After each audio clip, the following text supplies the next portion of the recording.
رضوان صاحب، یہ P T I والے زیادہ شکایت کر رہے ہیں کہ عمران خان کو بہت بری حالت میں رکھا جا رہا ہے، بلکہ اس سے پہلے پی ٹی آئی کی عدم شرکت سے کیا قومی سلامتی کمیٹی کا جو اجلاس تھا وہ غیر مؤثر نہیں ہوا؟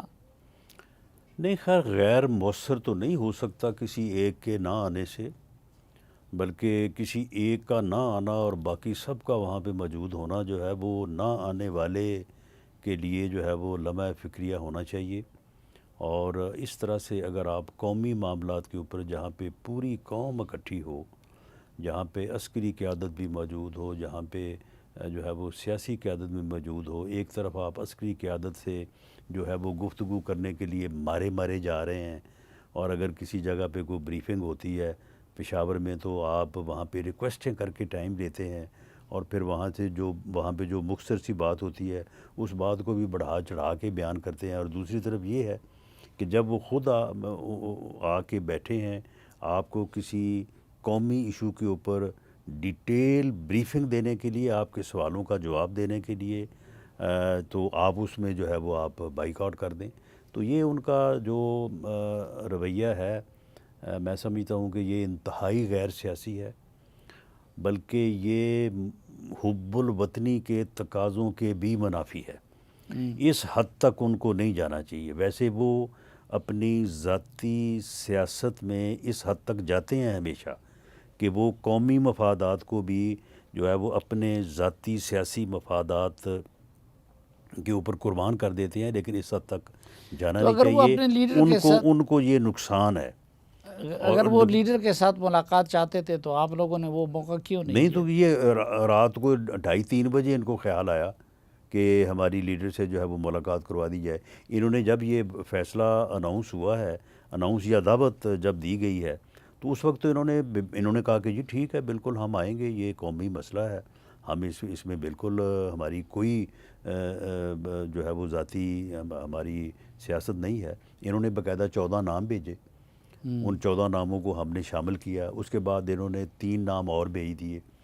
تو وہ پھر اسپیکر صاحب فرما رہے تھے کہ جی دیکھیں، اگر یہ ریشو جس سے ہم نے لوگوں کو بلایا اگر یہ خراب ہوگی تو پھر ہمیں دوسروں کو بھی بلانا پڑے گا، تو یہ نہ بلایا جائے۔ لیکن عامر ڈوگر صاحب نے اس کے اوپر بڑا زور دیا، انہوں نے کہا جی نہیں، ہمارا بڑا پریشر ہے تو ہم 17 لوگ آئیں گے، تو پھر وہ ان کو الاؤ کیا گیا۔ تو یہ کوئی رات 11، 11:30، 12 بجے تک تو یہ صورتحال تھی کہ وہ آ رہے تھے۔ تو اس کے بعد پھر صبح پتہ چلا کہ جی انہوں نے بہانہ بنایا ہے۔ یہ بالکل قطعاً کوئی وجہ نہیں ہے ملاقات نہ کروانے کی وجہ سے نہ آنا۔ جب پشاور میں وہاں پہ بریفنگ ہوئی ہے تو وہاں پہ یہ ملاقات کر کے گئے تھے، اور پھر اس ملاقات میں جو آرمی چیف کے ساتھ ان کی بات ہوئی ہے وہ ملاقات کر کے انہوں نے تو کیوں کی اس تھی۔ موقع کو انہوں نے ضائع کیا؟ بس یہ میں سمجھتا ہوں کہ یہ عجیب جو ہے یہ اپنا لوگ ہیں۔ ہم نے تو پچھلے 8 ماہ میں آپ یقین کریں کہ بڑی محنت کی ہے، اپنی لیڈرشپ کو بھی اس بات کے اوپر جو ہے وہ آمادہ کیا کہ ہمیں ان کے ساتھ بیٹھنا چاہیے، مذاکرات کرنے چاہیے۔ اس میں اسپیکر قومی اسمبلی سردار ایاز صادق صاحب کا بڑا جو ہے وہ کنٹریبیوشن تھی۔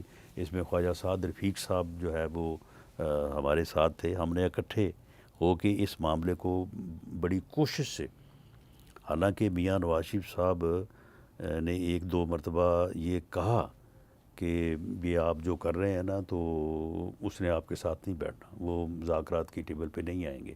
لیکن ہم نے کہا جی نہیں، کوشش کرتے ہیں۔ پھر وزیر اعظم نے آن دی فلور آف دی ہاؤس جا کے ان کو دعوت بھی دی کہ جی آئیں، بیٹھیں، بات کرتے ہیں۔ تو اس کے بعد جب مذاکرات تک بات پہنچی تو دوسری میٹنگ میں ہی انہوں نے کہا جی بس اب اگلی میٹنگ ہم نہیں کریں گے، ہمیں اجازت نہیں ہے۔ تو معاملہ یہ کہ یہ ان کا ایک ایسا رویہ ہے جس نے ان کو یہ دن دکھائے ہیں۔ آپ نے میاں نواز شریف صاحب کا ذکر کیا، وہ خود ایکٹیو ہو کے ایک قومی کنسنسس کیوں ڈیولپ نہیں کر لیتے؟ تو کیا اس بات کی جو ہے وہ ضمانت ہے کہ وہ خود ایکٹیو ہو کے کنسنسس پیدا کرنے کے لیے اپنا ہاتھ بڑھائیں اور ان کا ہاتھ آگے سے جو ہے وہ جھٹک دیا جائے، یہ کہہ کے کہ جی وہ تو 12ویں کھلاڑی ہیں، آپ کو علم ہے نا اس بات کا؟ یہ میں نے بات کی تھی وہاں پہ، خواجہ سعد رفیق صاحب کے والد کی برسی تھی، تو میں نے وہاں پہ کہا تھا کہ یہ ہمارے جو سینئر ترین اس وقت جو مین پارٹیز کے لیڈرز ہیں، اگر یہ بیٹھ جائیں تو جو 70 سال کے مسئلے ہیں 70 دنوں میں حل ہو سکتے ہیں۔ تو اس کے اوپر میاں نواز شریف صاحب نے تو کوئی اعتراض نہیں کیا، انہوں نے تو نہیں مجھے کہا کہ رانا صاحب آپ نے یہ کیا بات کر دی ہے۔ لیکن اگلے دن جب فیصل چودھری صاحب ملے ہیں ان کو جیل میں، تو انہوں نے باقاعدہ انہیں کہا کہ آپ جائیں باہر، اور باہر جا کے اس میری یہ سٹیٹمنٹ جو ہے نا اس کو، تو انہوں نے کہا کہ جی وہ رانا ثناء اللہ صاحب نے یہ بات کی ہے، تو انہوں نے کہا ہے کہ میاں نواز شریف صاحب اور عمران خان صاحب اور زرداری صاحب جو ہے وہ بیٹھ جائیں تو یہ مسئلے حل ہو سکتے ہیں۔ تو عمران خان صاحب نے کہا کہ میں ان کے ساتھ کیوں بیٹھوں جی، وہ تو ان کی کیا پوزیشن ہے، وہ تو 12ویں کھلاڑی ہیں۔ اچھا، تو یہ ان کا جو رویہ ہے، تو بہرحال وہ اپنے طور پہ سمجھتے ہیں کہ شاید وہ اس رویے کی وجہ سے کامیاب ہیں، حالانکہ غلط ہے۔ یہ رویہ جو ہے یہ ان کو بھی لے ڈوبا ہے، اور اس سے ملک کو بھی اور ہماری کہتے ہیں کہ جمہوریت کو، موجودہ جو سیاست کو بھی irreparable لاس ہوا ہے۔ وہ کہتے ہیں کہ جو موجودہ سیاسی بساط ہے اور جو حکومت ہے شہباز شریف صاحب کی، اس کے پاس کوئی اختیار نہیں ہے، تو اس لیے ان کے ساتھ بات کرنے کا بھی کوئی فائدہ نہیں ہے۔ میں کیا اختیار چاہتے ہیں وہ بتائیں؟ یہ تو معاملہ یہ ہے کہ ایک طرف اگر ان کو جیل میں کوئی سہولت نہیں مل رہی تو اس کے بھی ذمہ دار ہم ہیں، اگر ان کے خلاف مقدمہ درج ہو رہے ہیں وہ بھی ہماری وجہ سے درج ہو رہے ہیں۔ ہر وہ بات جو جس کے اوپر ان کو اعتراض ہے، ہر ایک چیز کے ذمہ دار ہم ہیں، تو ایک دوسری طرف کہتے ہیں کہ ان کے پاس اختیار بھی کوئی نہیں ہے، تو ان کے ساتھ ہم جو ہے وہ بات کیوں کریں؟ دیکھیں ان کو جو گھمنڈ ہے نا اس بات کا کہ جی ہم بڑے پاپولر ہیں، ان کی زیرو پاپولیرٹی ہے۔ پاپولیرٹی جو ہے وہ صرف اس بات کی ہے، دیکھیں جس طرح سے خدمت کی، سروس کی، لوگوں کو ملنے کی، لوگوں کی خدمت کرنے کی سیاست کا ووٹ ہے، اسی طرح سے مزاحمت کا بھی ووٹ ہے۔ 1992 سے لے کے 2022 تک under the leadership of Mian Nawaz Sharif ہم نے پی ایم ایل این نے مزاحمت کی سیاست کی ہے۔ ہمیں پورا احساس ہے کہ مزاحمت کی سیاست کا بھی ایک ووٹ ہے، اینٹی اسٹیبلشمنٹ بھی ایک ووٹ ہے۔ جو مزاحمت کر رہا ہوگا وہ ووٹ اسے ملے گا، وہ پاپولیرٹی اسے ملے گی۔ ہمیں بھی ملتی رہی ہے، ہمیں ووٹ بھی ملتا رہا ہے، ہمیں لوگوں کا پیار بھی ملتا رہا ہے۔ اب اگر میں یہ نہ کہوں کہ اب مزاحمت کا جو سائیڈ ہے وہ عمران خان کے حصے میں ہے، تو وہ جو پاپولیرٹی ایک مزاحمت کی سیاست کو ہے وہ ٹھیک ہے، اس کے ساتھ ہے، اور وہ یہ سمجھ رہا ہے کہ جی بس یہ پتہ نہیں کو میں ذاتی طور پہ بہت زیادہ جو ہے وہ پاپولر ہو گیا ہوں، حالانکہ اس ملک میں میاں نواز شریف سے زیادہ مزاحمت کی سیاست لمبا عرصہ جو ہے وہ کسی نے نہیں کی۔ انہوں نے 92 سے لے کے 22 تک جو ہے وہ مزاحمت کی سیاست جو ہے وہ کی ہے، اور عمران خان صاحب نے تو ابھی 22 میں شروع کی ہے نا مزاحمت کی سیاست، نہیں تو یہ ابھی ان کو تو 3 سال ہوئے ہیں ابھی۔ معاملات کیسے آگے بڑھیں گے؟ سیاسی طور پر ہم سب اپنی اپنی جگہ بند گلی میں نہیں ہیں۔ نہیں دیکھیں، بند گلی میں تو عمران خان صاحب بھی سب کو لے کے گئے ہوئے ہیں نا، وہ یہ سمجھتے ہیں کہ وہ اس طرح سے کوئی انقلاب لے آئیں گے۔ نہیں، یہاں پہ انقلاب آنے کے کوئی چانسز نہیں ہیں۔ یہاں پہ جمہوری جدوجہد ہی کامیاب ہونی ہے۔